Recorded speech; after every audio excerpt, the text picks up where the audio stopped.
Dokonca tí Rusi považujú tú vojnu za spravodlivú, teda že je správne vedená.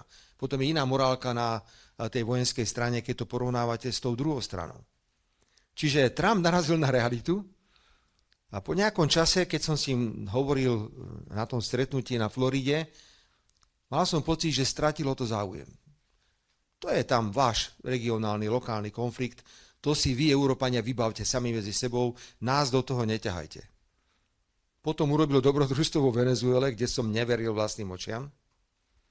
Takže vytiahnuť z postele, zabiť takto najprv, zabiť 85 ochráncov, to sú normálni chalani, ktorí tam robili svoju robotu, strážili objekt, nebojovali, strážili, nechápem, na čo ich pozabíjali všetkých. Vytiahli z postele prezidenta a jeho manželku a odtiahli ho na územie iného štátu. To je také, tam bolo treba veľmi kričať, ale Európska únia nemá bohužiaľ v tomto silu, takže nekričal nikto. Ja som si myslel, že po mojom vyhlásení, že ide o hrubé porušenie medzinárodného práva zo strany Spojených štátov, prestanú s nami Američania komunikovať. Komunikujú ďalej, pretože je veľký záujem spolupracovať v oblasti jadrovej energetiky a snažíme sa s Westinghouseom postaviť novú atomovú elektráreň. Potom do toho došiel Irán spolu s Izraelom. My sme to tu hodnotili a povedali sme, že opäť porušenie medzinárodného práva. Nemôžete len tak zavraždiť duchovného vodcu inej krajiny. A naviac si myslím, že sa potvrdzujú naše slova, že Irán není Venezuela. Irán nie je Kuba. Irán je Irán, ktorý má svoje štruktúry. Ukazuje sa, že mali veľmi správne diverzifikovanú výrobu zbraní, že nedá sa jednou bombou zničiť výroba zbraní. Majú to po tom území dostatočne rozložené. Zdá sa, že v prvotnej fáze toho konfliktu testovali raketové schopnosti Izraela a Spojených štátov, a že dnes sa ukazuje, že majú schopnosti atakovať ďalšie ciele. Čo je nebezpečné, a tomu ja nerozumiem, že Irán napáda svojich susedov, s ktorými mal vždy dobré vzťahy. Mal som tu pred pár dňami ministra zahraničných vecí Spojených arabských emirátov, ktorý bol veľmi sklamaný. Veľmi z toho, že ich územie je terčom útokov zo strany Iránu. Irán to vysvetľuje tým, že sú tam základne, ktoré patria Spojeným štátom a iným, takže ostreľujú tieto základne, ale popri tom sú terčom aj civilné ciele.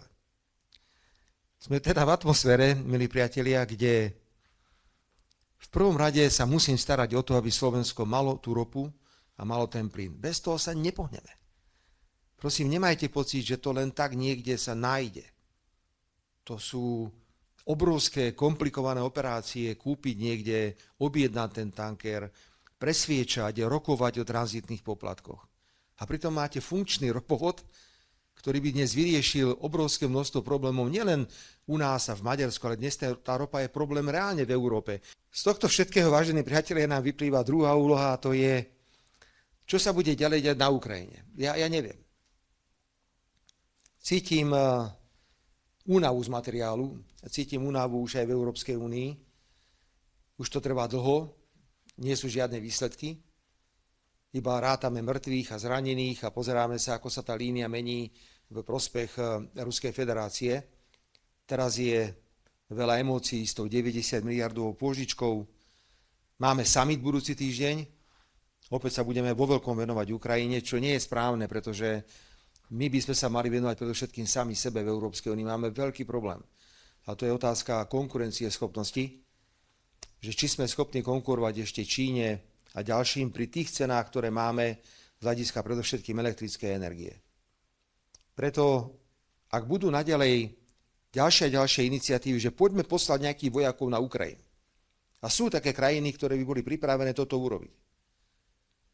Ako náhle vstúpia nejakí vojaci členských krajín NATO na územie Ukrajiny a dôjde k roztržke medzi Rusmi a týmito vojakmi, tak to môže niekto interpretovať ako útok na členský štát a NATO a niekto môže aktivovať článok 5 a sme všetci v hlbokej prdeli. Prepáčte za výraz.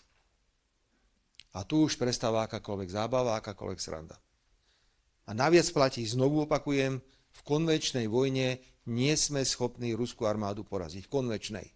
Ak na seba chceme nahádzať atomové bomby, tak to urobiť môžeme, ale tu iba raz sa stlačí gombík a už potom nikto nebude vedieť, čo sa deje. Odmietam, ja si myslím, že komisia by sa mala viacej venovať aj únia mierovým iniciatívam ako som tu a neviem, koľko tu ešte budem, voľby sú naplánované na rok 27, na september na Slovensku, tak nikdy nebudem súhlasiť s vyslaním vojakov slovenských na Ukrajinu, pretože to je príliš veľké vojenské dobrodružstvo, ktoré by nás mohlo v celej Európe zmiasť. Tretia vec, už som spomenul, konkurencieschopnosť a už sa blížim k záveru. Európska únia má veľký problém, pretože nás nikto neberie vážne. Nikto. Nikto sa s nami nebaví. Vy si myslíte, že niekto zavolal Uršule alebo Kaji Kalasovej alebo Koštovi, že počúvajte, ideme zaútočiť na Irán a na Izrael? Netušili sme. Myslíte si, že sa niekto radil ohľadne Venezuely? Nič. Spojené štáty majú vzťah k Európskej únii ako k niečomu, čo neexistuje. A dávajú prednosť bilaterálnym rokovaniam a preto je oprávnená legitímna diskusia, ja ju podporujem. Mali by sme uvažovať o výmene minimálne tej tzv. Ministerky zahraničnej veci Kaji Kalasovej a dá tam niekoho, kto má väčšiu mieru alebo väčšiu váhu v medzinárodných vzťahoch. Vy v tom vidíte nejaký zmysel? Myslíte si, že tá vojna je tak spravodlivá, že nechajme ďalších 500 000 ľudí zomrieť? Aj tak sa nikdy nevrátia tie územia. Je naivné sa domnievať, že by Krym Rusi vrátili. V živote ho nevrátia. Vrátia Rusi Luhansk? Nikdy.